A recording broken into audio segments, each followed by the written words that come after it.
From JBS Studios in Greater New York, this is the JBS News Update with Teisha Bader. I'm Teisha Bader with the JBS News Update for Monday, August the 28th, 2023. We open with a bit of a diplomatic uproar over a meeting between Israel's Foreign Minister Eli Cohen and the Foreign Minister of Libya, Najla Manjoush, in Italy last week. The first ever official meeting of the two countries' top diplomats.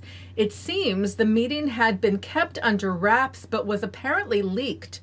The Times of Israel reporting that Cohen then commented on the sit-down yesterday, calling it historic and a first step in the establishment of diplomatic relations between Israel and Libya.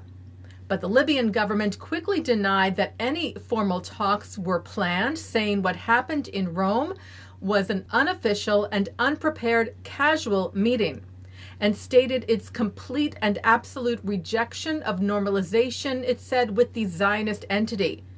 And today, Manjoush was fired from her post and reportedly flew to Turkey out of concern for her safety. The Times cited Israel's foreign ministry, saying that the foreign minister and foreign ministry are committed to expanding Israel's foreign relations.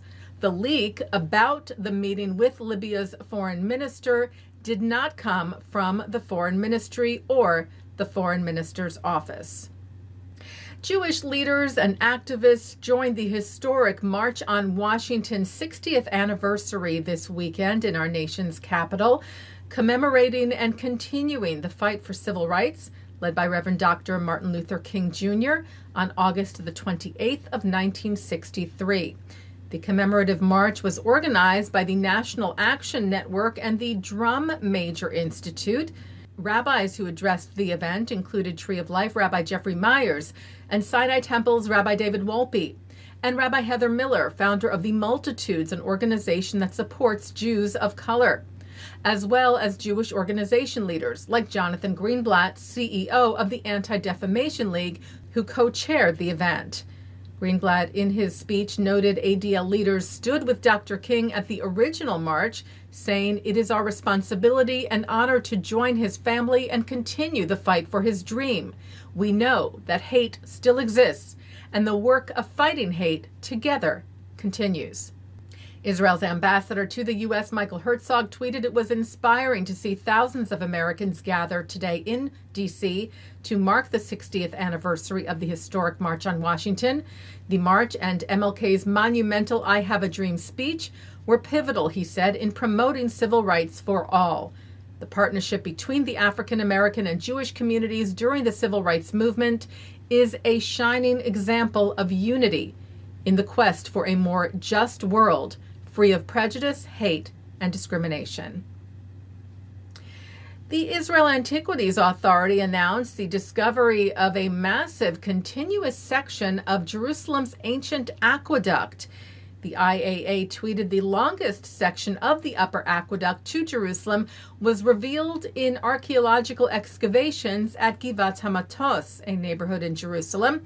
Excavations by the Antiquities Authority revealed about 300 meters or 984 feet of the upper aqueduct, which led water to the upper city of Jerusalem, where the palace of Herod and the dignitaries of the city lived about 2,000 years ago. It is the longest expanse of the aqueduct found to date. Turning to some sports news, Israeli runner Marhu Teferi won a silver medal at the men's marathon of the World Athletics Championships in Budapest yesterday, Israel's best result and first medal ever at the international event. The 31-year-old runner from Ethiopia originally made Aliyah to Israel with his family when he was 14. He was cited by the Times of Israel saying, "I wanted to get the best out of me, and this competition was my biggest target. I am glad I managed to fulfill my dream."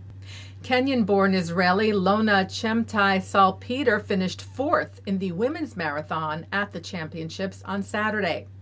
And the Israeli artistic gymnastics team made history, winning its first ever gold medal at the World Rhythmic Gymnastics Championships held this year in Valencia, Spain, in the group all-around category on Friday. And Israeli gymnast Daria Atamanov won a bronze in the individual competition. Israel's President Isaac Herzog lauded all the weekend winners, calling their achievements unprecedented. Taking a look now at our programming for tonight on JBS for Monday, August the 28th at 7 o'clock. David Harris sits with Abigail Pogrebin to talk about what's been accomplished and what is more challenging than ever when it comes to American Jews and Israel. At 8, Shahar Azani speaks with Eric Mandel, founder and director of the Middle East Political and Information Network, about Iran and the Middle East. At 9, Charles Small is on L'chaim. At 10:30, it's Muzika with Israeli singer Ninet Tayeb. And coming up next, it's Good Week, Israel. And that's the JBS News Update for Monday, August the 28th, 2023.